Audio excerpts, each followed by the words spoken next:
بسم الله الرحمن الرحيم سأل سائل بعذاب واقع للكافرين ليس له دافع من الله ذي المعارج تعرج الملائكة والروح إليه في يوم كان مقداره 50,000 سنة فاصبر صبرا جميلا إنهم يرونه بعيدا ونراه قريبا يوم تكون السماء كالمهل وتكون الجبال كالعهن ولا يسأل حميم حميما يبصرونهم يود المجرم لو يفتدي من عذاب يومئذ ببنيه وصاحبته وأخيه وفصيلته التي تؤويه ومن في الأرض جميعا ثم ينجيه كلا إنها لظى نزاعة للشوى تدعو من أدبر وتولى وجمع فأوعى إن الإنسان خلق هلوعا إذا مسه الشر جزوعا وإذا مسه الخير منوعا إلا المصلين الذين هم على صلاتهم دائمون والذين في أموالهم حق معلوم للسائل والمحروم والذين يصدقون بيوم الدين والذين هم من عذاب ربهم مشفقون إن عذاب ربهم غير مأمون والذين هم لفروجهم حافظون إلا على أزواجهم أو ما ملكت أيمانهم فإنهم غير ملومين فمن ابتغى وراء ذلك فأولئك هم العادون والذين هم لأماناتهم وعهدهم راعون والذين هم بشهاداتهم قائمون والذين هم على صلاتهم يحافظون أولئك في جنات مكرمون فما للذين كفروا قبلك مهطعين عن اليمين وعن الشمال عزين أيطمع كل امرئ منهم أن يدخل جنة نعيم كلا إنا خلقناهم مما يعلمون فلا أقسم برب المشارق والمغارب إنا لقادرون على أن نبدل خيرا منهم وما نحن بمسبوقين فذرهم يخوضوا ويلعبوا حتى يلاقوا يومهم الذي يوعدون يوم يخرجون من الأجداث سراعا كأنهم إلى نصب يوفضون خاشعة أبصارهم ترهقهم ذلة ذلك اليوم الذي كانوا يوعدون.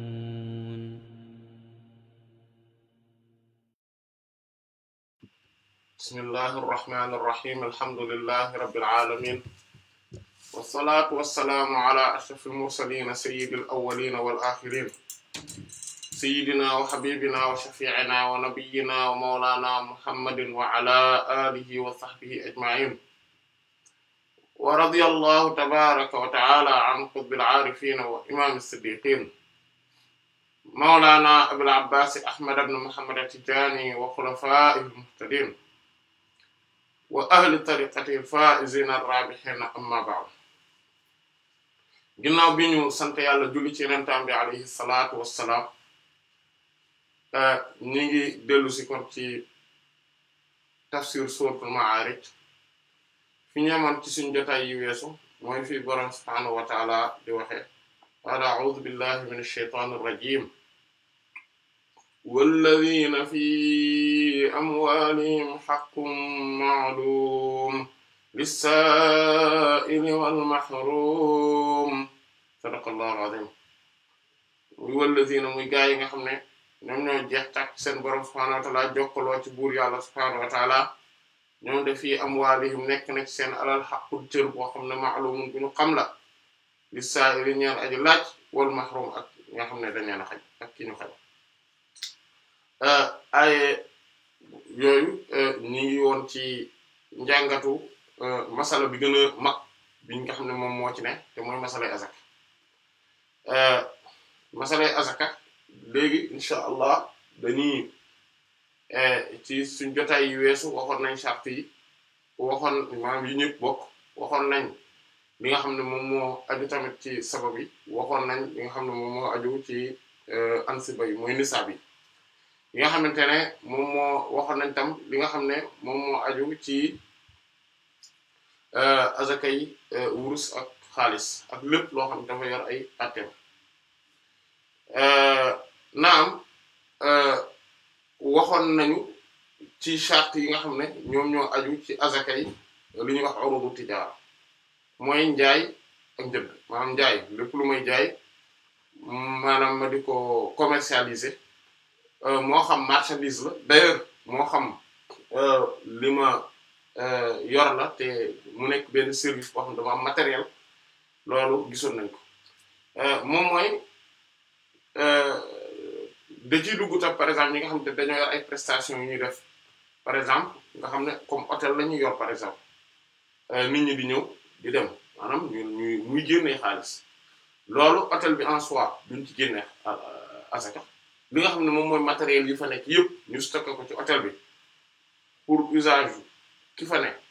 ak yu mel noonu yooyu duñ ci génne asaka lépp li ñu génne asaka mooy li nga xamante ne buñ ko jëlee comme par exemple hôtel yi léeg-léeg dañuy proposer ay pâte dentifrice di ko maye wala yu mel noonu yooyu dañ ciy génne asaka parce que loolu client bi daf koy utiliser wala dem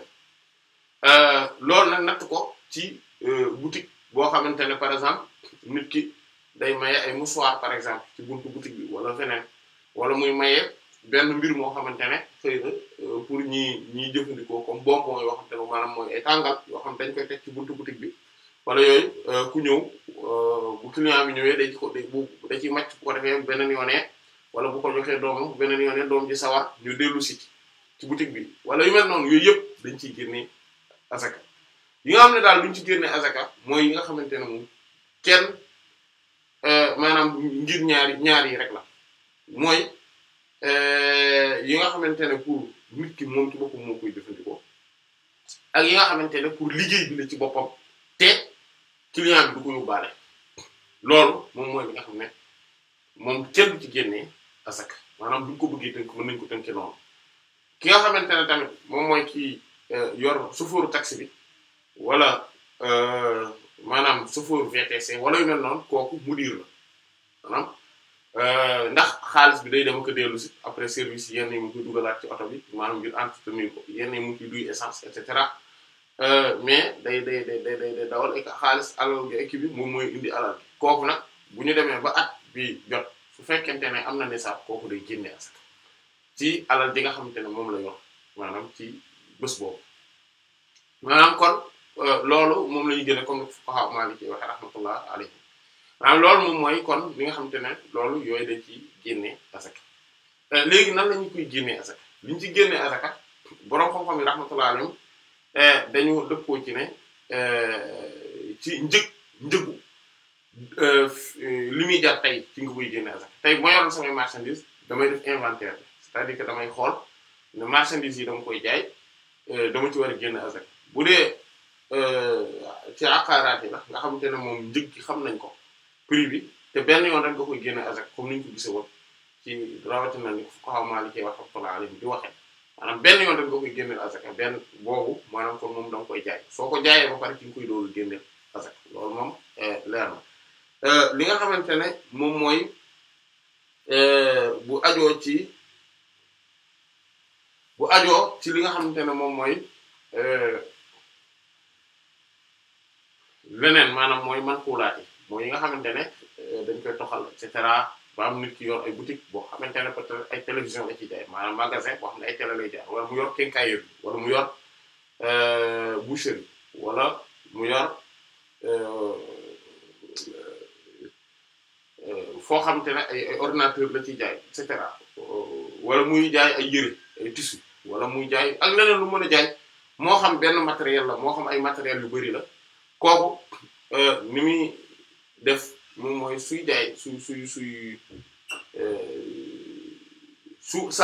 saa yu at bu ñëwee maanaam day am benn weer ci at bi wax ni moom lay teg ne weer wi ci lay génne asaka weer woowu saa yu ñëwaatee ci at bi day génne asaka maanaam weer wi nag du ay janvier février comme nañu ko gisee woon mais weeru jant weeru kii la bi aju ci weer wi la comme niñu ko gisee léegi moom suy génne azaka day xool matériel bi yëpp ñaata lay jar da koy xayma maanaam ni mu koy xaymaa nag du koy xayma ci par exemple lii ñaata laa ko jënde woon déedéet da koy xayma tey suy jar tey ñaata lay jar bu fekkente ne par exemple mbir la moo xam ne waajoo xamante ne moom par exemple matériel bi da koy jëlee ci Dubaï wala mu koy jëlee Chine wala feneen mu indi ko moo xam da koy indi Sénégal wala da koy indi France mu koy jaay buy xayma da koy xayma ci valeur bi muy jar fii ci France wala ci Sénégal mais du ko xayma mukk ci valeur bi muy jar ca Dubaï wala Chine wala li nga noonu kon loolu noonu lañ koy xayma ba pare du ko xayma ci lam doon jar jamono jëm koy jënd déedéet daf koy xayma ci jamono ji mu nekk lan lay jar tey lan lay jar parce que ku ne xam na ne marchandise yi léeg-léeg njëg gi day yokk ko wàññeeku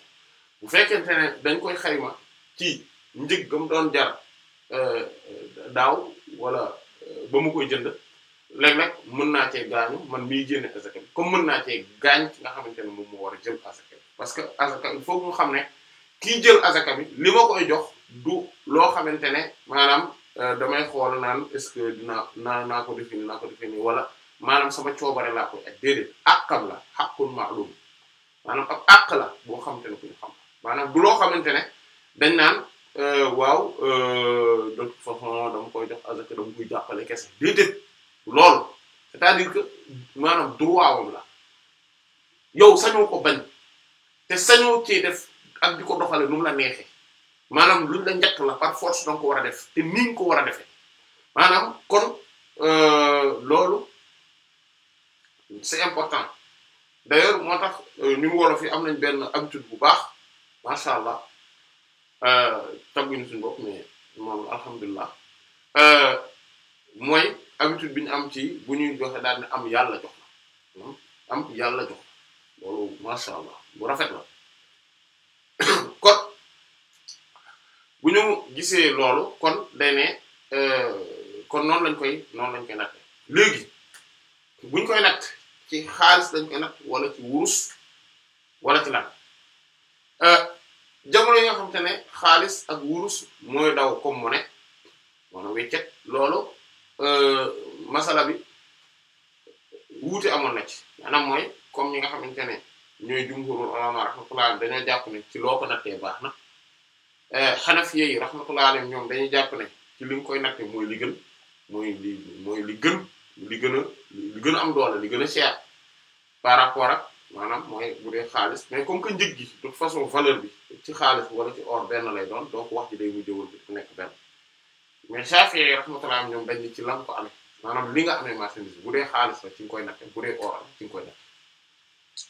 waaye bu dee suñu jamono moom leer na mooy dëkk ba nga ne monnaie ba fay daw ci loolu nga koy natt léegi nag ci biir loolu mu des yenn masala rek yoo xamante ne yu mat a leeral la ci buntu boobu masala bu njëkk bi moom mooy su fekkente ne man damay utiliser ay monnaie yu bari comme par exemple xam naa ne bu may utiliser damay utiliser euro ak dollar et cetera bu boobaa damay xool waa dëkk bi ñoom lan la ñuy faral di utiliser par exemple wala crypto-monnaie yi maanaam bitcoin wala ñeneen yi nga xamante ne ay crypto-monnaie lañ yooyu bu ma ci amee alal dama koy génneel azaka yi wurus ak xaalis parce que loolu moo euro dollar CFA ñoom ñoo yem le fait que muy yéeg a ko wàcc loolu changé wul dara parce que le fait que muy yéeg a ko wàcc mooy crypto-monnaie yi loolu moom ak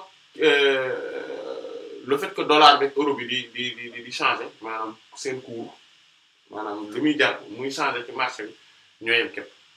beneen bi ci des moom mooy le fait que muy yéeg a ko wàcc tamit mën nañ koo gam-gamle ak marchandise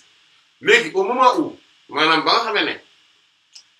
wurus xaalis liñ ciy génne ci njëg ci azaka moom ak li ñuy génne ci marchandise ci azaka ñoom ñoo tolloo kon bu boobaa loolu tam doom influence ndax marchandise bu ne mën na yéeg ko wàcc bu dee crypto-monnaie yi da nga ko considérer comme marchandise aussi noonu la tamit maanaam kon noo ko mënti xoole angle boo ko mënti xoole c'est la même chose da nga koy génneel azaka su toogee at ba at da nga koy génneel 2,5% bu fekkente ne da nga ko cee yor mais boo koy génne da nga koy génne ci valeur waa dëkk bi li ñuy jëfandikoo allahuma ba mu des ne ki nga koy jox tamit moom mën na koo utiliser en tant que crypto-monnaie léegi kon loolu mooy benn masala bi ñaareelu masala bi moom mooy su ma yoree ay part d'action fenn maanaam en tant que parce que waxoon nañ xulta maanaam maanaam mooy su dee man sama bopp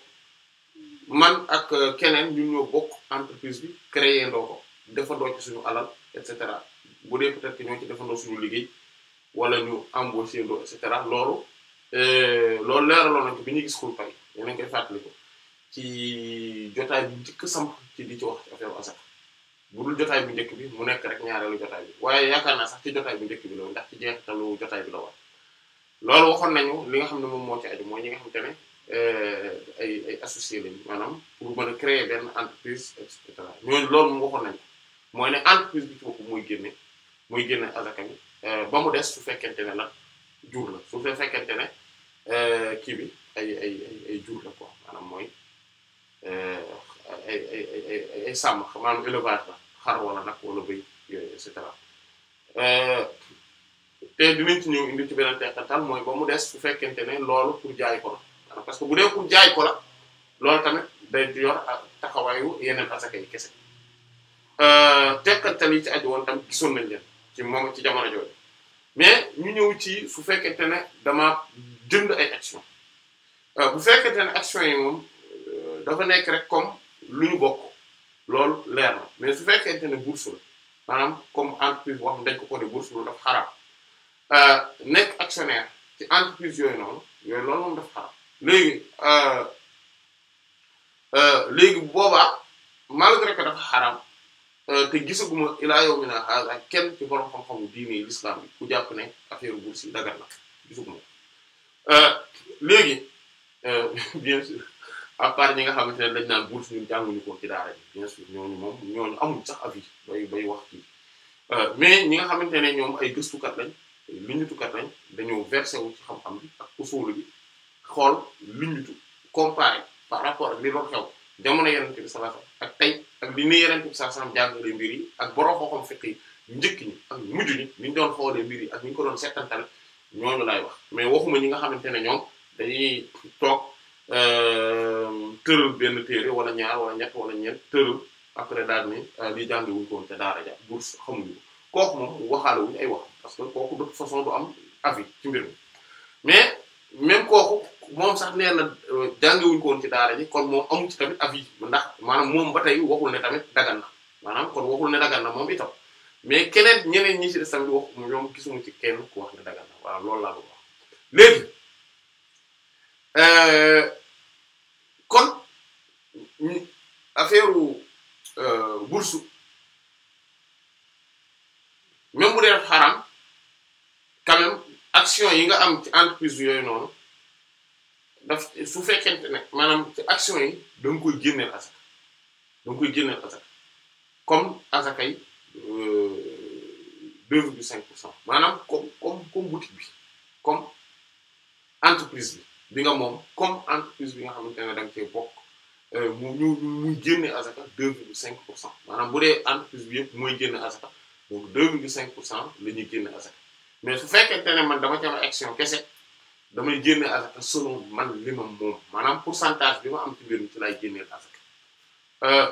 loolu bu ma ci génnee azaka 2,5% su dee damay recevoir ay dividendes tamit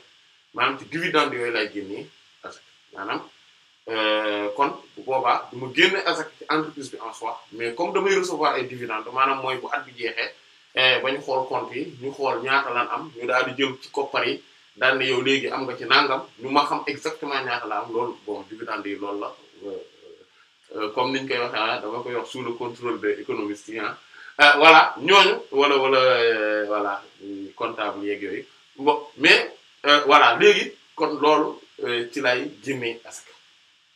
voilà kon loolu ci tënk moom moo aju woon ci li nga xamante ne moom mooy asakay entreprise yi ak yeneen yi ci des yaakaar naa ne cas yi ñu tudd yëpp boobu ba léegi ku ci yaakaar naa ku ne war na ci mën a gis benn moom ci boppam maanaam moom fan la war a dugg quoi voilà par rapport ak loolu parce que aussi loolu lu important la maanaam ku nekk di xam fi nga dugg quoi et que voilà donc salarié bi ki nga xam ne salarié la moom day xool rek par rapport ak li mu yor ci xaalis moom loolu rek lay xool voilà li mu yor ci xaalis lay xool maanaam bu dee dafay épargne day dafay et cetera voilà kooku moom par rapport ak yooyu lay xool wala boog li muy recevoir bu dee par exemple kooku day gis ne Hanafi yi rahmatullah ñoom dañ koy wax ne na génne azaka at bu jot comme li ma la li ñu waxoon ne ñoom xawlu bi maanaam wër-wër gi dañ koy jàppee ci début bi ak fin bi fuqaha Maliki rahmatullah ñoom tam seen teqatal gi ñu ci defoon gis nañ ko mais comme li ñu waxoon ne kooku duñ ko génneloo azaka parce que duñ ko génneloo azaka ci jëmmi salaire bi kese parce que affaire bi du toog comme du toog duñ ko génneloo azaka mais fi ñu koy génnee la azaka mooy su fekkente ne xawlu am na maanaam nisaab amoon na ba pare taxaw na at bi yëpp kooku dañ koy génneel azaka kooku tamit gisoon nañ ko wallahi alhamdu wal minna léegi comme bu des cas de figure ban ñu dugg ci beneen domaine mooy az-zuru' wa thimar maanaam mbay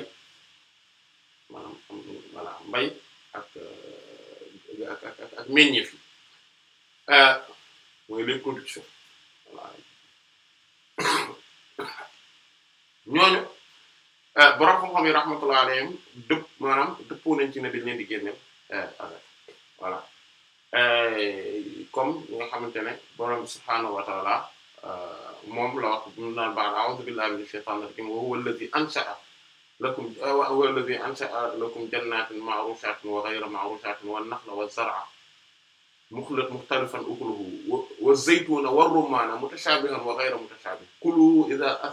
kulu min thamarihi idha athmara wa aatu haqqahu yawma hasaadihi wa la tusrifu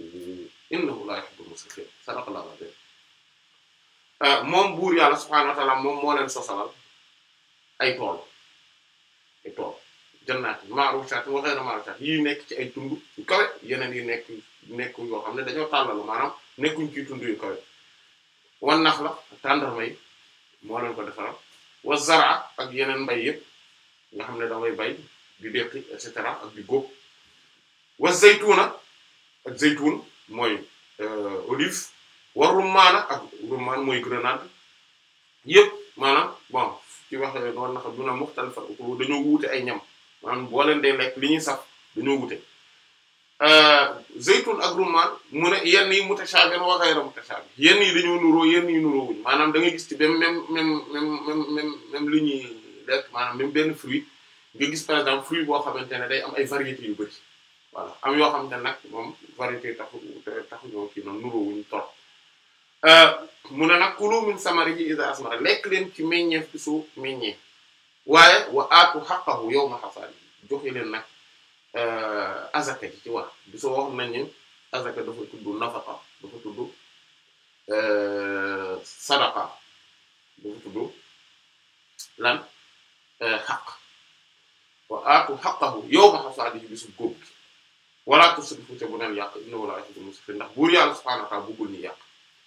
aay boobu mën nañu mooy dalil bi gën a màgg ci aaya alquran yi bii wax ne dañuy génne azaka ak suñu aaya bi ñu ne wa aatu haqqahu yawm mais kii wa fi amwaalihim haqqun ma'luum et que meññeef yi ci alal yi la bokk parce que en réalité am na tamit beneen aaya dinañ ñëw ci liñ bëgg wax fii nii en réalité ndax lu tax mu bokk ci alal yi ci suñu aaya bi en fait il faut ñu comprendre que tamit que ni borom subhaanahu wa ta'ala wala nañ wax aaya bi ba pare beneen aaya bi moom mooy bi borom subhaanahu wa ta'ala wax naan yaa ayyuhal ladhiina aamanu anfiqu min tayyibaati maa razaqnaakum wa mimmaa akhrajnaa lakum minal ard te yéen ñi nga xam ne gëm ngeen te dëggu na ngeen di anfiqu gis nga maanaam dépenser leen maanaam mooy te baatu nafaqa comme ni ñu gisoon infaq dañ koy tuddee azaka azaka dafa am tur boobu ci li tey ci li ñu leen wërsëgal moom mooy commerce yi et cetera entreprise yi nga xam te ne moom lañu am te lépp dagal sànq bi ñu doon wax précisément maanaam même bu dee dafa xaraam ci bourse yeeg yooyu dañ koy génneel azaka ndax benn masal maanaam point benn la rek mooy ne yi nga xamante ne mooy alal ji ma nangu fukk ko tooñ nit du dugg ci justice bi et cetera nax ko sàcc ko yooyu loolu du ma ci génne azaka parce que alalu jàmbur la mais yii nga xam ne dafa xaraam ne ni ma ko amee moo xaraam rek mais mais àqu keneen aju ci loolu moo tax ñu ciy génne azaka maanaam point boobu dama ko fàtte woon waxaale mais heureusement que dellu si nañ ci aaya bi ñu waxaale ko beneen bi ci des kon mooy ak li nga xam ne mooy li ak boobu même maa axrajnaa lakum minal ard ak li nga xamante ne moom lañ leen di génneel ci suuf si te mbay mi et cetera da ciy dugg ak après trésor yi ak mine yi ñoom ñoo ci bokk tamit kon mbay dañ koy génneel azaka léegi suñu aaya bi ci ni mu koy tegtalee mooy ne alal mooy maanaam bu ñu ko xoolee d'ailleurs ci yi ñuy génne azaka boo xoolee alal en globalement du quel que soit maanaam ak lu mënti xew ak jamono yi nu mu wërloo ak lu bërëb yi nu ñu mënti mel da ngay gis ne alal du génn forme yi nii nga xamante ne moom la ñuy génnee azaka li ci ëpp alal ci loolu lay aju voilà ci yooyu rek lay aju même yi nga xamante ne sax ay pierres précieuses la ay wurus ay ngalam et cetera tout ça kii wurus kii nu mu tudd pas wurus mais ay diamant ay pierres précieuses yi ay ñoom yeneen zircon et cetera ñoom fer weñ yi ñoom cuivre et cetera yooyu yëpp boo ko xoolee seen valeur marchande moo tax maanaam le fait que ñu nekk ñuy dugg ci urudu tijaara yi moo tax mais sinon alal globalement yii la yii génne yi ñu génne asaka voilà kon moo tax mbay maanaam ñiy bay ñoom tamit dañuy mën a génne asaka parce que am na ñoo xam ne loolu moom ci lañ amee fortune bu réer yi alal bu gi ñu am yëpp ci mbay lañ ko amee te mbay mooy li nga xamante ne comme niñ ko xamee loolu daa iman buñ ko defee niñ ko war a defee maanaam def ko bu baax daa iman day jur maanaam day am njariñ voilà day am njariñ ci non seulement pour sa bopp mais pour ñeneen ñi ci des léegi tey ñu ñëw ci cas de figure léegi bu ñuy génne asaka ci mbay maanaam bu ñuy génne asaka ci mbay comme lii nga xamante ne moom la Seydina Abdullah ibn Amr ibn al-As radiyallahu ta'ala anhu wax ci xadis bu nekk ci sunan ad-Daraqutni rahimahullah mu ne Yonent bi sallallahu alayhi wa sallam dafa wax ne az-zakatu fil hintati wash-sha'iri wat-tamri waz-zabib ne azaka ci ñeent yi la am mooy maanaam bu ñu génne mbay mooy xinta mooy pepp maanaam pepp dugub mboq blé céréales yi quoi sha'ir yi par exemple sha'ir mooy ñoom ceeb bien sûr et cetera sha'ir mooy orge ak tàndarma ak zabib mooy raisin boobu raisin sec ñeent yi mu nekk la azaka di am te hadith Seydina Abdullah ibn Umar non Seydina Umar ibn Khattab ci boppam radiyallahu anhu ba tey ci mu ngi ci Sunan ad-Daraqutni rahimahullah moom mu ne sanna Rasulullah sallallahu alayhi wa sallam as-sadaqa wala az-zakat fil hintati wash-sha'iri waz-zabib wat-tamr Yonent bi sallallahu alayhi wa sallam dafa sunnaal dafa yoonal azaka ci ñeent yi maanaam mu tudd même ñeent yi nga xam ne moom la ñu waxoon naka noonu Seydina Muaz ibn Jabal bon Abu Burda doomu Seydina Abdullah ibn Qays radiyallahu ta'ala anhu muy Seydina Abu Musa al-Ash'ari radiyallahu ta'ala anhu daal di wax tamit moom mu ne Yonent bi sallallahu alayhi wasallam bi mu yónnee Sayyidina Mu'adh ibn Jabal ak Sayyidina Abdullah ibn Qays maanaam Sayyidina mooy Abu Musa al-Ash'ari radiyallahu ta'ala anhu radiyallahu anhu bi mu leen yónnee Yaman di leen wax nañu génne azaka daf na leen wax ne nañ ko génnee ci ñeent yi maanaam boobu hadith boobu mi ngi ci Mustadrak imam al-Hakim rahimahullah kon léegi borom xoxal yi rahmatullah alayhim comme que ñeent yi la ñu tudd ne ci la ñuy génnee azaka loolu tax borom xoxal yi rahmatullah alayhim wuute d'accord ginnaaw bi ñu d'accord ci ne dañ koy génnee azaka mooy mbay bi mais est-ce que mbir mi ci ñeent yi rek la fuqaha zahiri yi maanaam kon ñeenti wax ñoo ci am wax bu njëkk ji mooy fuqaha zahiri yi rahmatullah alayhim am na ñenn ci ñoom tamit ci borom xoxal yi ku mel Sufyan ibn Sa'id as-Sawri ak ñeneen rahmatullah ala al-jami' ñoo xam dañoo jàpp ne azaka ñeent yi maanaam ñeent yi rek lañ koy génne azaka d'ailleurs bi nga xamante ne Seydina Omar radiyallahu anhu dañ ko waxoon ne ko nañ génne azaka ñu am nañu grenade bu bari nañ ci génne azaka dafa ni déedéet Yonent bi sallallahu alayhi wasallam ñeent yi rek la wax nañ ci génne azaka maanaam kon comme quoi yi nga xamante ne kon dañuy génne azaka ci ñeent yi la aju ñoom loolu lañ jàpp ñi nga xamante ne ñoom ñooy fuqaha Maliki yi ak Shafi'i rahmatullah alayhim mooy ñaareelu wax ñoom dañoo jàpp ne déedéet azaka kat dinañ ko génnee ci lopp ñeent ñi parce que ñeent ñi daf fekk ne fi Yonent bi sallallahu alayhi wasallam dëkkoon yooyu moom yi ñu fa daan bay yi di gën a bëri mais tegtalewul ne ñeent yooyu rek la ñu war a génnee azaka maanaam li nga xam ne moom la ñu génnee azaka parce que xenta maanaam même bu fekkente ne céréale la nii de manière générale mais blé la ne maanaam dëgg-dëgg blé lañ koy faral di gën di wax kon mais kon yeneen yi ci des maanaam nit ki lu tax waru ci mën a génne azaka te parce que jamono Yonent bi sallallahu alayhi wasallam yii lañ daan dundee ci fi mu nekkee loolu moom moo tax ñuy génne azaka ci yooyu mais comme niñ ko gise woon ci wàllu riba yi lan moo mën nekk riba ak lan moo mënul nekk riba ci alal yooyu mooy asnaafu riba yooyu fii tamit loolu la maanaam yi nga xam ne moom la ñuy génne azaka ci buntu mbay tamit dañuy xool lépp lu ñu mën a natt ci lii mais lan la ñuy xool léegi nag fi problème bi mooy bu ñu génnee zahiri yi ak ñi ànd ak ñoom rahmatullah te wax du beru la mais ñi nga xam ne ñooy par exemple ci ñeenti ngir yi ñoom bu ñuy wax dañuy xob d'accord nañ ci ne dinañ ko génne ci leneen mais lan moom moo tax quoi lan moo tax maanaam lan moom moo nekk ci yeneen yi ba tax ba ci yii nii ba tax ñu war ci génne parce que ñoom loolu la ñuy xool ndax borom bi subhaanahu wa ta'ala mooy qiyaas la ñuy jëfandikoo ñoom dañu gis ne sharia dafa ànd ak hikma sagesse donc bu tàqalee maanaam du tàqalee mbir yoo xam ne dañoo mën a ànd loolu moom moo tax kon dañuy nattale maanaam ñu xool ñi nga xam ne ñooy fuqaha Maliki ak Shafi'i rahmatullah ñoom dañoo gis ne pepp bi maanaam le fait que ñu koy lekk maanaam mbir mi yii yëpp liñ bokk mooy benn dañ leen di lekk maanaam buñu nee dañ leen di lekk nag mooy iqtiyaat lañ ci nam maanaam waxuñu aklu rek maanaam iqtiyaat mooy dañ koy dundee c'est-à-dire que tey yii mën nañ leen a yii nii nit mën na cee añ maanaam mën na cee añ ba suur voilà suba mu toggaat ci añaat ci wala mu lekkaat ci ginnaaw suba mu añaat ci yii loolu lañ bokk selon d'ailleurs culture et cetera nuñ koy toggee et cetera ñaareel bi ci des bi ñu bokk moom mooy al-iddikhar mooy dañ koy mën a denc c'est-à-dire que yii du lu périssable donc mën nañ ko denc at ñaari at ñetti at mën nañ ko denc sax ay at ñetteel bi ñu bokk moom mooy ci makilaat yi lañ bokk lu tax waxuñu mawzunaat yi makilaat mooy li ñuy peese li ñuy natt mesurer mais duñu wax lan mawzunaat yi loolu leeraloon nañ ne azaka duñ ci wax mukk affaire lan affaire poids affaire lan lañ ci wax affaire mesure yaa ngi dégg wax loolu ñu ne kon ñoom ñett yi lañ bokk loolu moom moo tax dañ ciy génne azaka kon lépp loo xamante ne remplir na ñetti conditions yi dañ ciy génne azaka kon yow tey bépp biir boo xamante ne fekk nga ko ci marché bi wala yaa ngi koy bay rek xoolal ndax remplir na ñetti conditions yi loolu moom moo tax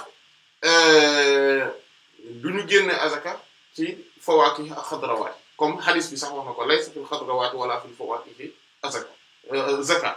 maanaam wala sadaqa mooy légumes yi ak fruits yi kenn du ci génne azaka légumes ak fruits yi kenn du ci génne azaka lépp loo xamante ne mënuñu koo natt maanaam par volume duñ ci génne azaka ñetteel bi ci des mooy lépp loo xamante ne duñ ko dundee maanaam par exemple am na yoo xam ne mëneef na koo denc mais du dund comme sump ak comme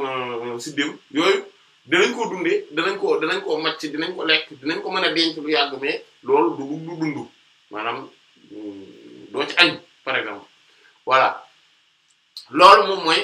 allahumma xanaa nga ñàkk pexe dëgg yàlla nañu yàlla sàmm kon yooyu noonu duñ gën a lépp loo xam ne tamit tey buñ ko dencee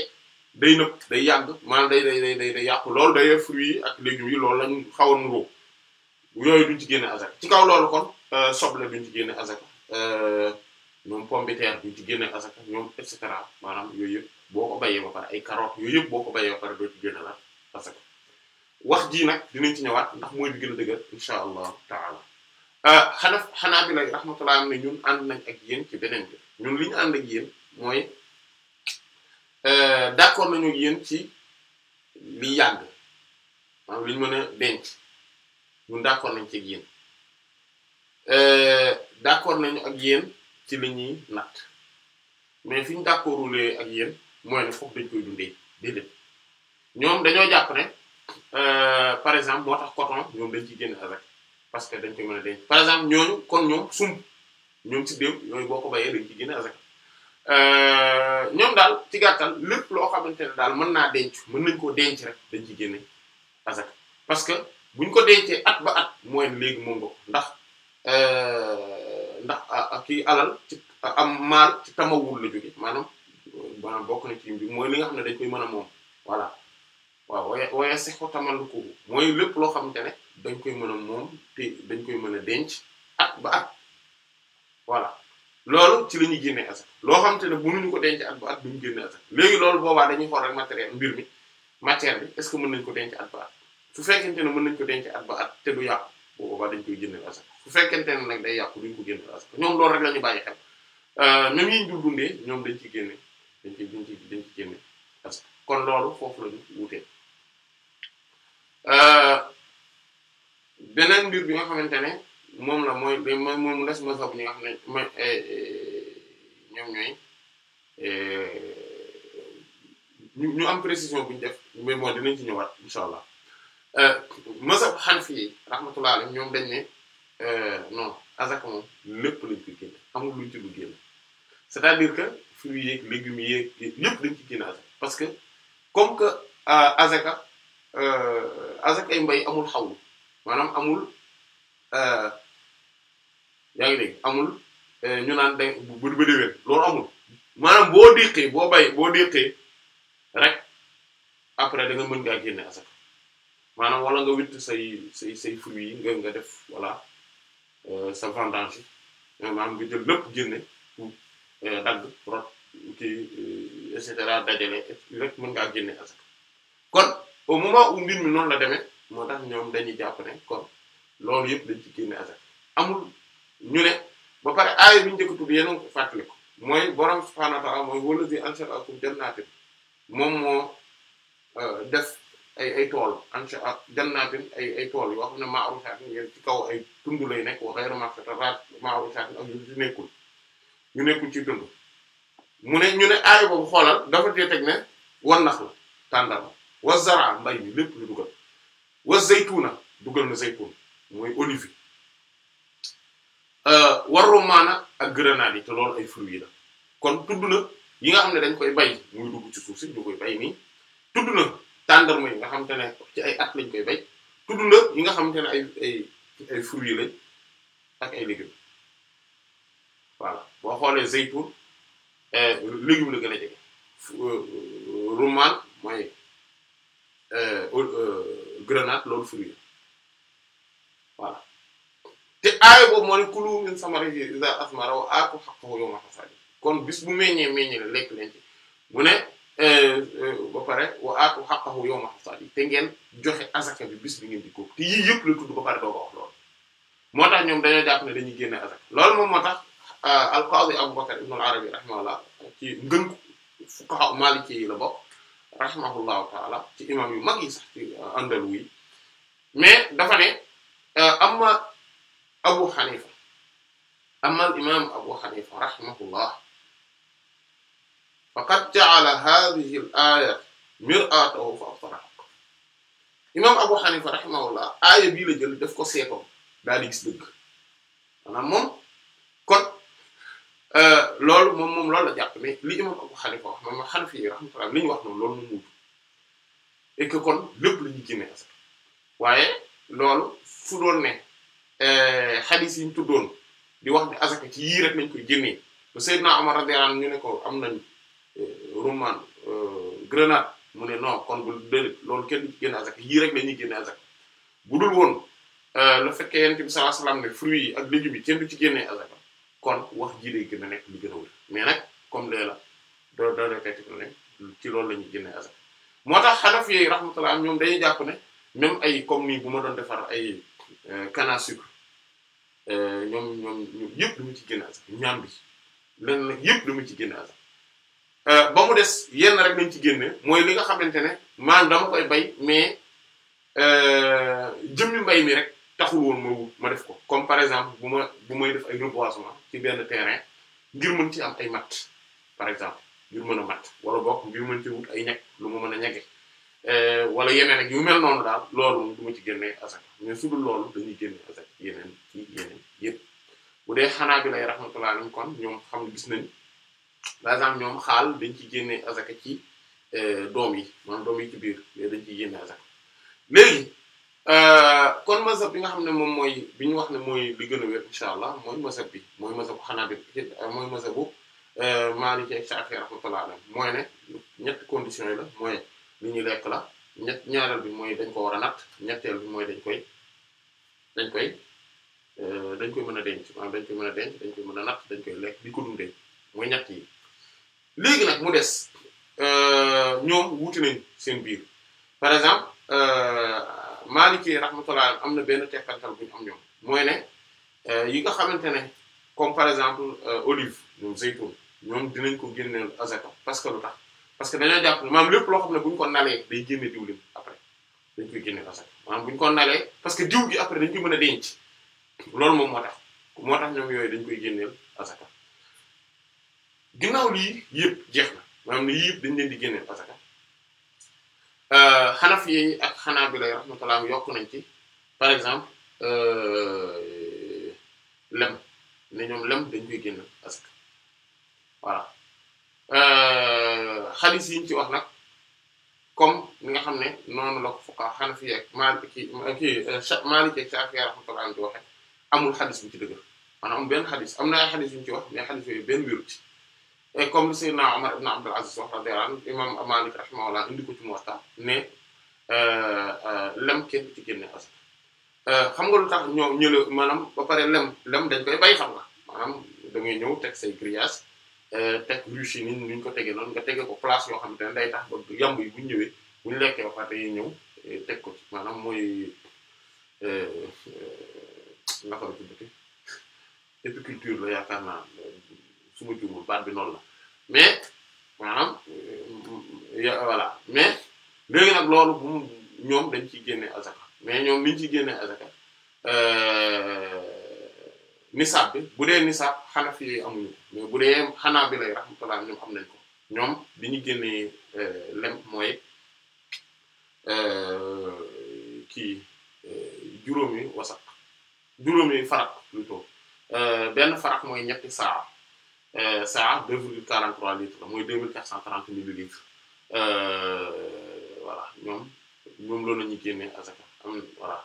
comme ku mel ni al-imam Muhammad ibn Hasan al-Shaybani rahimahullah ci Hanafiyya yi moom fukki la ci génne maanaam fukki farak loolu mu nekk 72,9 litres loolu lay génn loolu moom mooy nisaab bi ci ñoom genn wàll gi nag moom mooy nisaab bi ci Hanafiyya yi ci Hanabila rahmatullah ala jami'a mais xaqiqatan comme li imam Malik wax rahimahullah xamuñu kenn ci mag ñu njëkk ñi ci salaf yi maanaam saxaaba yi radiyallahu anhum tabi'in rahmatullah alayhim koo xamante ne génnee na azaka ci lem xamuñu kon loolu day dëgëral ne lem kenn du ci génnee azaka boo au moment où sax xadiis ci wax duñu wérati léegi ñu ñëw kon ci léegi bu fekkente ne azaka boobu nisaab bi lan la azaka nisaab am na nisaab waaw wala déet Hanafi yi rahmatullah ñu wutul ko nisaab maanaam gis nga kon Hanafi yi loo bay lu mu tuuti tuuti tuuti dañ ci génne asaka te buñ xoolee Hanafi yi boo xoolee ñoo gën a yaatule liñ mën a génnee asaka kon comme ñoo gën a yaatule ñoom liñ mën a génnee asaka soo ko seetloo day gis ne kon ñoom pauvre bi day gën a day maanaam ki nga xam ne mooy jël asaka moom day mën a am lu bari lu bari la mu mën a jël voilà loolu day dellu si ba tey ci ne liñ doon wax ne ñoom nguur gi seen nguur bu ñoree nguur gi ci seen mazhab maanaam dañuy gis ne ndóol gi maanaam dañuy gën a xeex inégalité sociale bi parce que li ñuy génneloo nit ñi asaka day bari te voilà beneen bi ci kon ñoom amuñu nisab c'est-à-dire que lu ma bay lu mu tuuti tuuti tuuti dama ci war a génnee asaka alors que ñi nga xamante ne ñoom ñooy ñi ci des ñoom ñëpp dëppoo nañ ci nisab bi comme ndax hadith sayyidina Abu Sa'id al-Khudri bi radiyallahu anhu bi ñu waxoon laysa fiima duuna xamsat awsuqin sadaqa ñëw na tamit ci laysa fiima aqalla min xamsat awsuqin sadaqa maanaam mooy juróomi wasak muy te wasak bu nekk 60 saa la juróom benn fukki saa bu nekk 2,43 litres la donc loolu moom mooy 729 litres moom mooy li nga xamante ne moom mooy nisaab bi maanaam su lu ko gën a tuuti du am lan du am asaka léegi nag xadis boobu léegi mu foofu tamit borom xoxo yu wuute ci beneen masala mooy loo xamante ne par exemple day am xott comme ay pistache comme gerte comme yu mel noonu xam nga yooyu dañuy am xott nan la ñuy xamee ni maanaam lan la ñuy génnee asaka bu dee Hanafi yi amul ci problème mais parce que ñoom comme loo mënti bay lu mënti tollu doo génne asaka ñeneen ñi ci des nag ñoom dañuy génne asaka ginnaaw mais attention li ñu natt ci saa boobu mooy saa bi pour ñu wax ni dañ ciy génne maanaam li ñuy génne asaka maanaam ni ñu koy natte loolu foofu saa yi bi ñëw maanaam bu dee ci nguurul saa bu dul loolu nag moom ñun ñëpp ku ne yaa koy defal sa bopp wala boog ñu wut ku ñu ko defal mooy estimation mooy day def xaalis kooku day def benn estimation bu defee estimation daan ne yow sa tool bi kat gis naa ne nangam yu bari ko lay def voilà nangam daal la yor ci litre mu daal koy xool daal koy nag day ci am expertise nag parce que day am habitude du gis par exemple bu dee garabu tàndarma bu xoolee care ni mu mel rek wala daal di xam ne kii da ci génn sax nangam la wala bu xoolee bu wàqee suuf si gis gerte gi daal ne waaw daal di dem wàqi feneen fële dem wàqiwaat feneen daal di xool gis ne gerte gi kat lii mën nañ ci génne bu mu estimer tool bi yëpp xool ñaata hectare la xool ni affaire yi rangé woo ak nan la occupé woo ak xool ni gàncax gi saxe mu daal di xam à peu près maanaam ñaata la ñu war a génne affaire kooku à partir de moment loolu foofu la ñu wax te waxtu wujubi sadaqa waxtu wujubi sadaqa foofu lay am mooy sarax kii asaka bi jamono jooju lay war léegi nag mu am waxtu ixraaji sadaqa waxtu wi ñuy génnee asaka bi mooy bu ñu bayee ba mbay mi baax et cetera léegi nag saa bi kañ lay ñëw saa bi moom suy ñëw du ñëw mukk avant avant mu leer ne lii day ñor léegi weesu na fu mu yàqoo à part de moment boobu lay ñëw bu ko defee mu natt léegi moom su ñëwee day estimer bu defee estimation ba pare danaan yow léegi man par rapport ak environnement beeg yooyu bon dañuy tënk par rapport ak environnement bi et cetera xool tout ça comme ni mu nekkee sunan imam Abu Dawud rahimahullah ne nañ génne tiers bi wala boog au maximum quart bi maanaam quart bi waroo ko weesu c'est-à-dire que moom bu ñëwee moom mooy xool léeg-léeg mu ne nit ki c'est vrai que yow par exemple di nga am 100 barigo ngay am mais ni ma xoolee situation bi gox bi et cetera tout ça yow ñaari barigo rek laay dindi ci estimation bi kon 98 barigo ci ngay génnee asaka par exemple léeg-léeg mu ñëw xool daal ne waaw bon fii moom dafa bari ay pauvre ba pare jur gi léeg-léeg dañ fiy jaar ba pare gis naa ne sawaay yow sa njaboot dafa bari ñi nga war a dundal et cetera ok yow léegi dama lay jëlal kaaru récolte c'est-à-dire que yow 25 barigo yi yu njëkk yi doo ci génne asaka léegi yeneen 75 yeneen 75 barigo yi yow ci loolu laa lay wax ne la lay génnee ci asaka léegi kon dinaa ñëwaat période bi ñu war boobu bu ñu koy génne dinaa ñëwaat nga jox ma 25 nga jox ma ci asaka ci loolu léeg-léeg mu xool ne ceer mais maanaam mën na may nit ki ba ci ceer bi mais munul ëpp ceer bi maanaam munul ëpp ceer bi comme ndax lan comme li Yonent bi sallallahu alayhi wasallam wax as-sulusu was-sulusu kasiir ndax ceer dafa bari donc ba ci ceer bi ak lu situation lu circonstances yi dramatique quelles que soient les raisons nit ki maanaam munuñu ko may lu gën a tuuti ceer bi après bu dul loolu après ku nekk yaa koy defal sa bopp comme amul saa yi amuñ kii amul xaalis yow après yaay defal sa bopp yaay xool par rapport ak liggéey li nga ne man sama suñu voilà bon en attendant il faut mu am yu ma ci lekk mu dundee ko il faut que tamit bon ñenn ñi moom ñu fi ñëw nii di ma ñaan laataa may génn azaka bi faut ma may leen ci et cetera wala yooyu noonu kooku mu daal koy génn léegi nag bu saa bi xasee ba jàll kooku fu ko neexee mën naa sax dem jëndi ji par exemple bu dee gerte la mën naa dem jëndi ji waat gerte li mu xam ne lii lay génne ci azaka mu joxe bu dee tàndar ma noonu et cetera mais bi nga xamante ne daal moom lay joxe moom mooy ci li mu bay nii maanaam lu duróog loolu moom la mën a joxe mënta dem jënd ji beneen variété gerte par exemple wala beneen variété tàndar léegi su fekkee nag léegi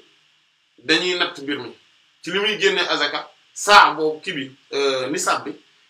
bu fekkente ne luy ko par exemple gerte la par exemple gerte gi soo koy génnee azaka wala dugub wala yooyu dugub bi il faut nga góob ko ba pare maanaam ba xool ne lii su ma ko góobee ba bàcc ko ba yooyu yëpp ma am ñaata laay am ci dugub maanaam ci loolu la ñuy génnee azaka ci loolu la ñuy génnee azaka mooy doom bi bu fekkente ne gerte gi nag foofu ñu dem ba deqi ba bàcc ba def lépp def ko ay naaf ak ay kii cal yu ndaw ba pare jël yóbbu yóbbu ko ci taaraar bi ba ñu dugal ko ba génne ko ñu génne yu bon yi tegee ne ba teg yu baax yi yëpp ba ñu xam ne lii la ñu def ko ci saako et cetera wala yu mel noonu yaa xam noo koy defee à partir de ce moment là ci loolu noonu lu mu toll loolu ngay génnee azaka maanaam loolu nag ngay génnee azaka bu dee xott la loolu am xott la comme yu mel noonu wala boog comme ceeb nga xamante ne ci li muy nekk day am xott et cetera loolu bu dee xanaa bi lay rahmatullah ñoom dañoo jàpp ne lépp ci ngay génnee azaka maanaam ci ngay xool loolu moom la ñuy xool ndax mat na lan maanaam ni mu nekkee noonu à l'état rek ci la ñuy xool ndax mat na nisab bi su ko matee mooy 729 litres yi da nga ciy génne azaka voilà loolu ñoom noonu lañ koy xoole Maalik ak Shaafi'i rahmatullah ñoom neneen lañ koy xoole ñoom dañ naan dañuy xool déedéet fuqaha Maalik yi ñoom ñoo wax li ma wax nii maanaam mooy lépp noonu rek nañ ciy génne azaka Shaafi'i xanaa bi lay rahmatullah ñoom ñoo def teqantal bi ma nar a wax nii mooy dañuy xool affaire bi dañ koy natt quoi maanaam dañ naan léegi damay jël par exemple potu gerte ma xool ni ko ma xool différence bi am entre mesure bi su ma ko nattoon ci potu gerte ak ci lii maanaam nañ koy mesurer parce que ñoom ci doom bi ci boppam la ñuy génne azaka alors que Maliki mën nañ génne azaka ci nañ koy génne azaka noonu ci xott bi mais loolu moom mooy su dee matul nisab su dee suñ ko xolli woon tey dootul matati nisab loolu moo tax ñuy wax dootul matati 729 heures mais su ko dee mat moom loolu problème du ci am su dee buñ ko xoolee dina mat nisab problème du ci am mais su dee su ko xoolee du mat nisab foofu lañu wutee bu dee buñ ko xoolee du mat nisab ñi nga xam ne mooy ma Shafi'i xanaa bi rahmatullah duñ ci génne azaka bu dee Maliki dinañ ci génne azaka rahimallahu al-jami' te li gën a sàmm mooy li fuqaha Maliki wax rahmatullah mooy nga génne ci azaka quand même quel que soit nu mu toll au moment où buñ ko nattee rek mu mat nisab léegi mu des tamit beneen masala foofu moom mooy li nga xamante ne moom moo aju ci masala azaka mbay mooy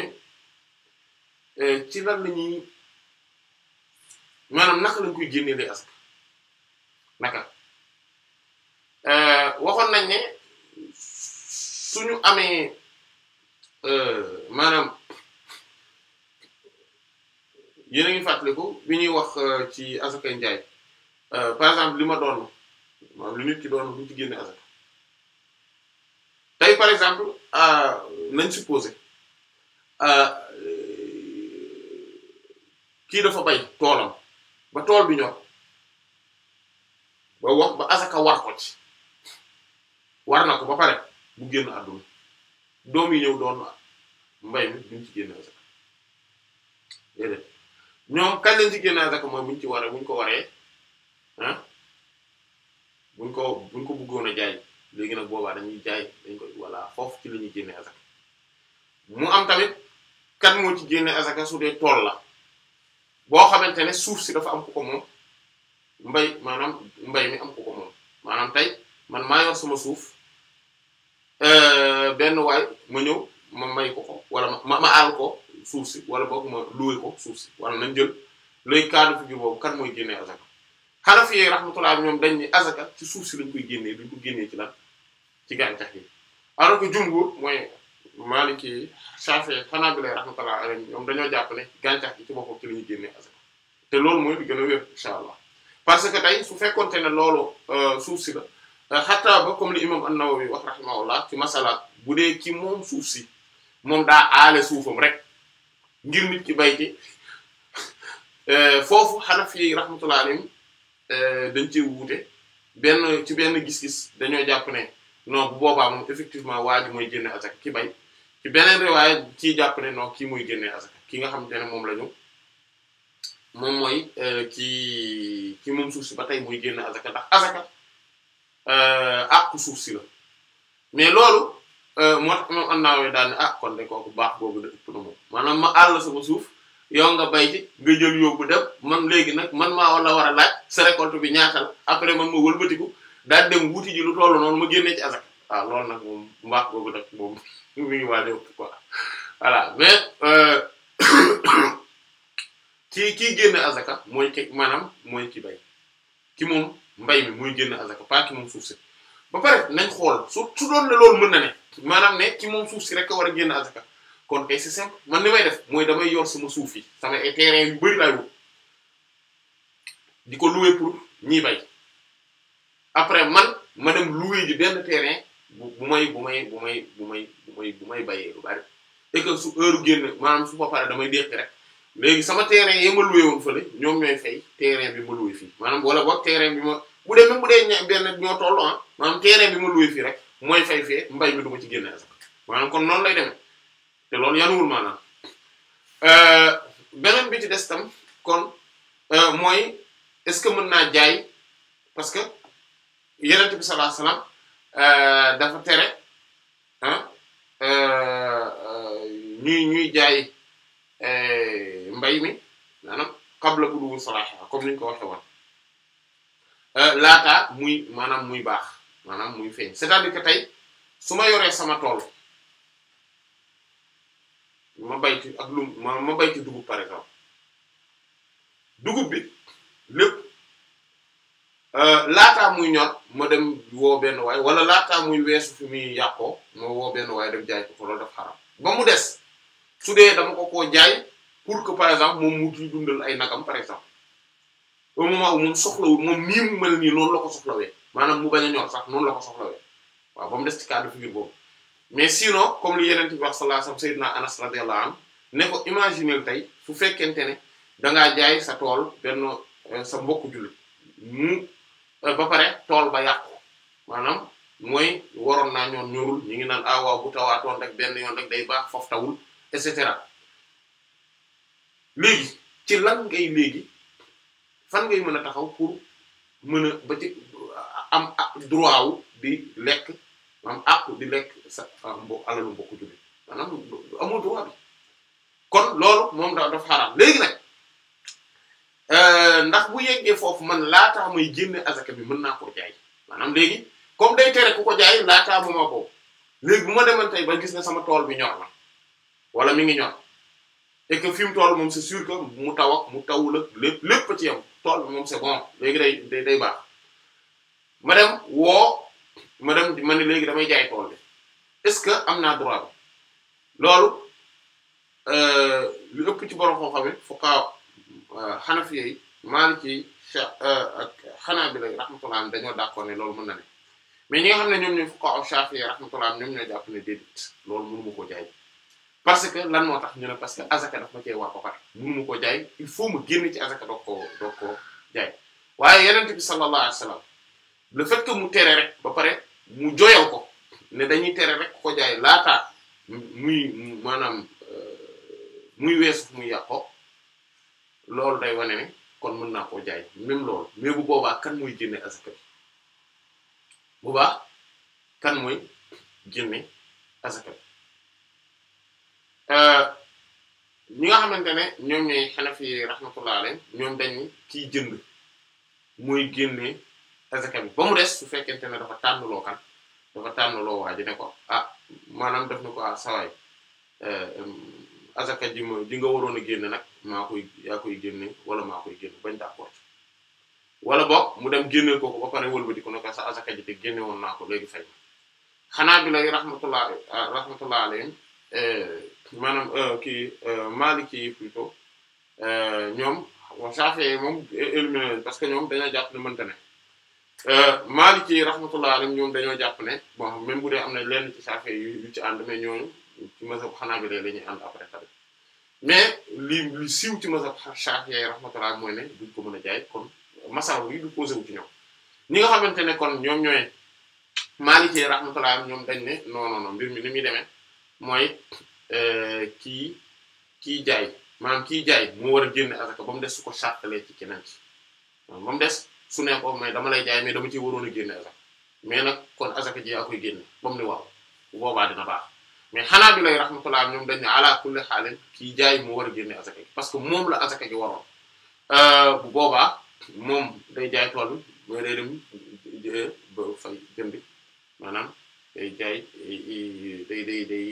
day moom ci bopp moo ci génne azaka maanaam muy génne azaka gi maanaam moom boobaa moom comme jaay na tool bi moom léegi moomatu ko day dem jënd ji lu mel ni li tool bi am mu génne ko azaka foofu nag mu am benn mbir Hanafi yi rahmatullah alayhim ñoom dañ ne mën nañ ko génne ci njëg gi mën nañ ko génne maanaam xool maanaam li ma war a génne azaka lan la war a toll ma dem wut lu toll noonu ci xaalis ma joxe ko azaka mais loolu ñi nga xam ne ñooy jumhur dañ ko bañ parce que dañ ne azaka gi ci alal bi ci boppam lañ ko war a génnee ci alal bi ci boppam lañ ko war a génnee léegi benn masala rek moo des incha allah foofu la ñuy jeexal mooy masala bu may génnee azaka ci mbay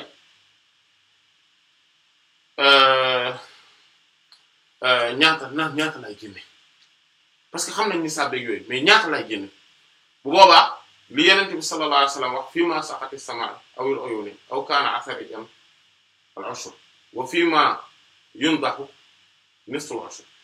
hadith sayyidina Abdullah ibn Umar radiyallahu anhu sahih imam al-Bukhari rahimahullah Yonent bi sallallahu alayhi wa sallam ne lépp loo xamante ne asamaan see koy tawal baax na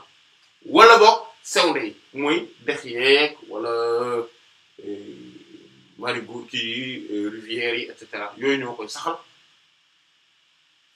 wala mu nekk asariyan mooy loo xamante ne ci nab bi la ñuy jëlijee rek li muy bay li muy dunde maanaam nga xam ne soxlawul ndox mu bari par exemple yooyu yëpp ushr la ñuy def mooy 1/10 bi c'est-à-dire que kon bu mu amee 729 litres kese ci mbir mi muy nisaab mu yem ci képp 72,9 litres lay joxe asaka li ci des maa moom lu ma neex def bu ma neexee mayee lekk lu ma neex def léegi bu ma neexee jaay lu ma neex def mais loolu mooy fu dee mbir mi noonu la demee mais loo xamante ne nag dañ koy arrosé yow yaay arrosé yaay def lépp loolu moom nisful ushr maanaam mooy 1/20 mooy 5% liy génne bu boobaa damay xaajaat 70,9 ci ñaar lu ma am loolu lay génne asaka voilà mooy après 36,45 boobaa ci loolu lay génne ci lay génne asaka baax na loolu nag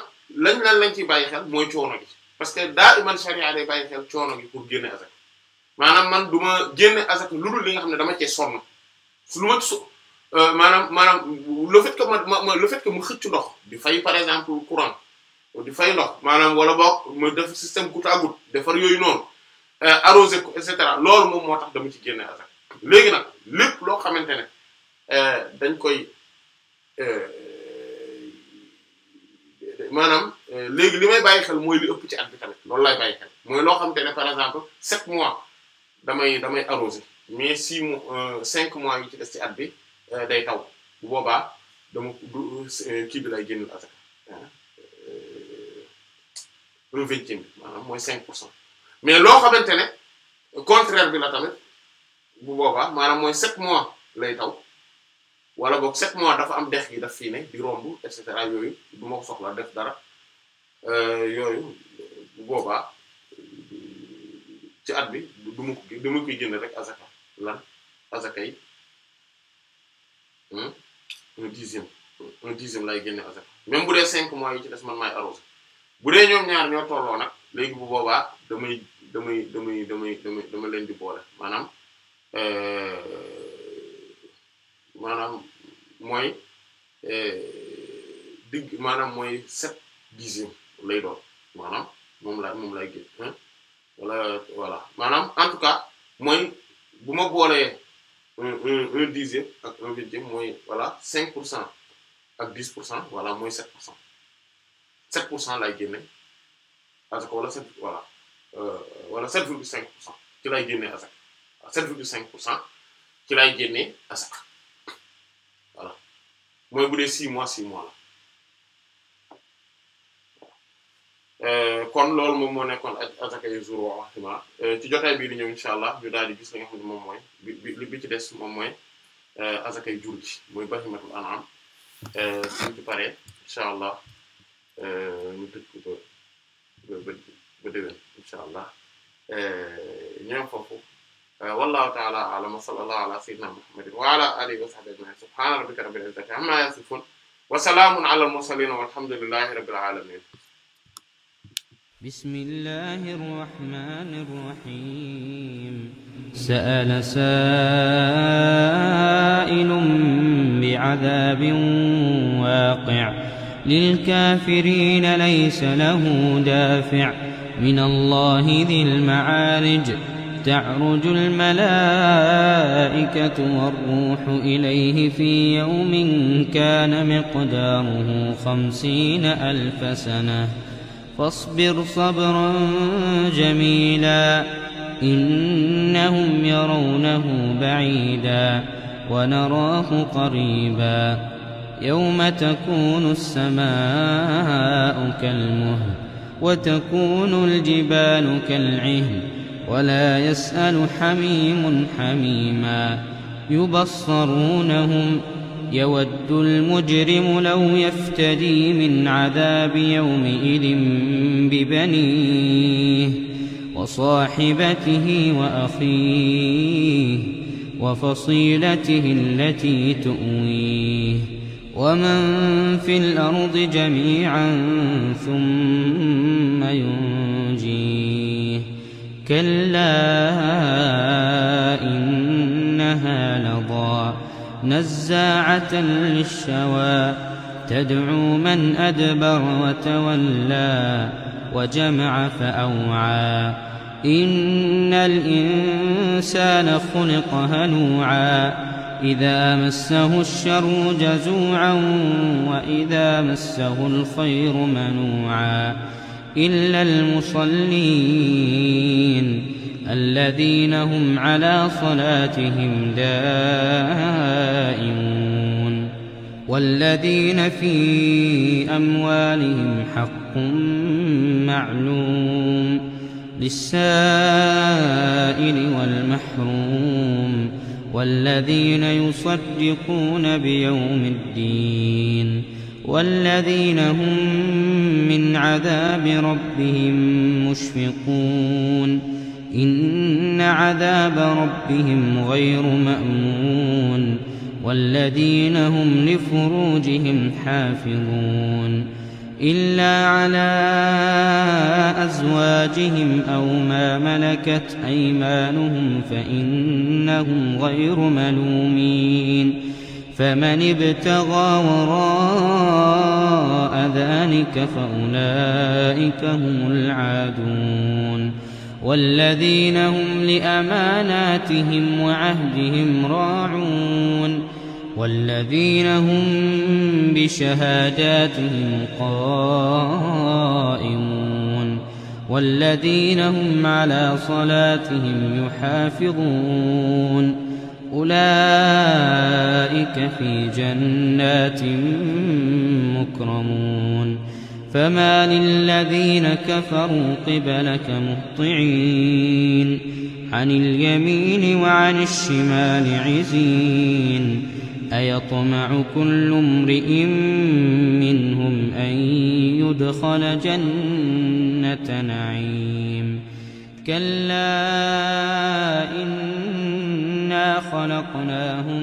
مما يعلمون فلا أقسم برب المشارق والمغارب إنا لقادرون على أن نبدل خيرا منهم وما نحن بمسبوقين فذرهم يخوضوا ويلعبوا حتى يلاقوا يومهم الذي يوعدون يوم يخرجون من الأجداث سراعا كأنهم إلى نصب يوفضون خاشعة أبصارهم ترهقهم ذلة ذلك اليوم الذي كانوا يوعدون